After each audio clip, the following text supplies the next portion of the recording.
Good evening and welcome, Kieran.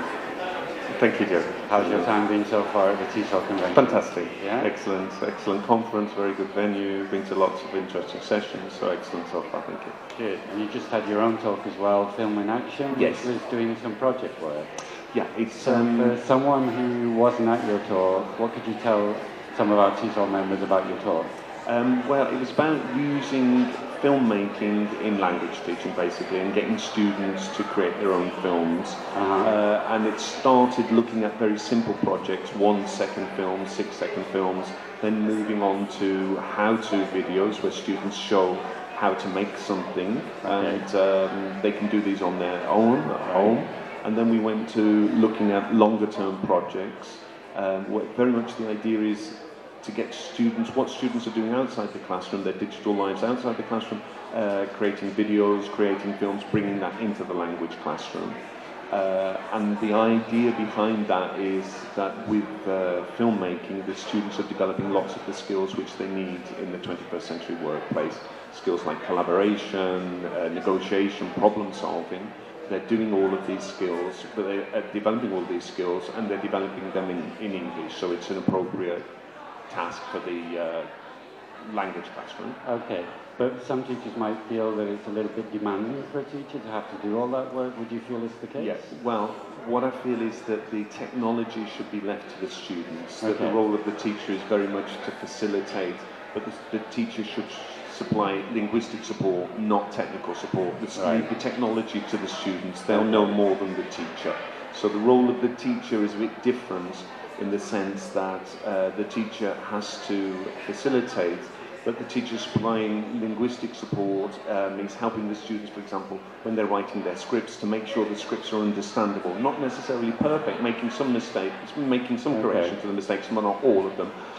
Helping them with pronunciation when they're rehearsing their scripts, when they're performing, helping them with things like paralinguistic skills with body language, facial expressions, also helping them analyse the process of when they make the film. Probably the most important thing is the evaluation, not actually of the final products of the film, but actually evaluating the whole process of making the film, because that's when all the language will have taken place. So analysing that, helping the students to evaluate their own performance as well, so the next time they do it better. Okay, and so do you think there's a certain age group or type of student that it would work better with? Personally, I think it works best with primary and secondary school students. I showed a couple of examples from a teacher, Vanya, a teacher in Croatia, a primary school teacher, and her students create wonderful short films, very, very creative. I think in secondary school students it works very, very well as well, and young adults as well. But as I said before, I think it's very much bringing what the students are doing outside the classroom. Now that they're actually creators of media, they're not just consuming media, that the digital revolution, the internet, the proliferation of mobile devices, where mobile devices are everywhere. Mobile devices allow us to capture moving images very easily, to edit moving images and distribute moving images. So now it's led to the situation where everybody who has a mobile phone is potentially at least a filmmaker. Okay, because I remember seeing Vanya's talk in Croatia myself last year, and I was very impressed with the kind of work she was doing. But she was doing something with a European project that was collaborating with other countries within the European Union. Do you know anything about what she's doing? I don't really know anything about that, no. But her work is amongst the best that I've seen. But I've seen in other countries very creative projects, filmmaking projects, yes. Okay, I also noticed that the title of the talk is all the title of your book that you just produced. That's right.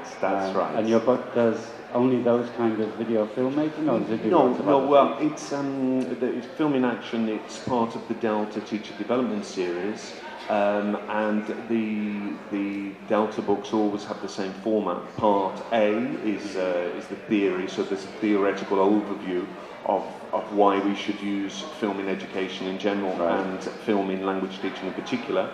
And then there's part B, which are practical activities, about 140 practical activities, but most of those are exploiting already existing media. So that's exploiting short films, exploiting viral videos, different types of videos or film clips.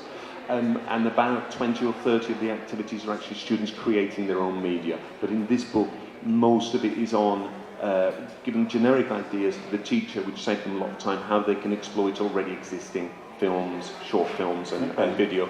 And then part C is longer term projects, which is the type of thing I've talked about today.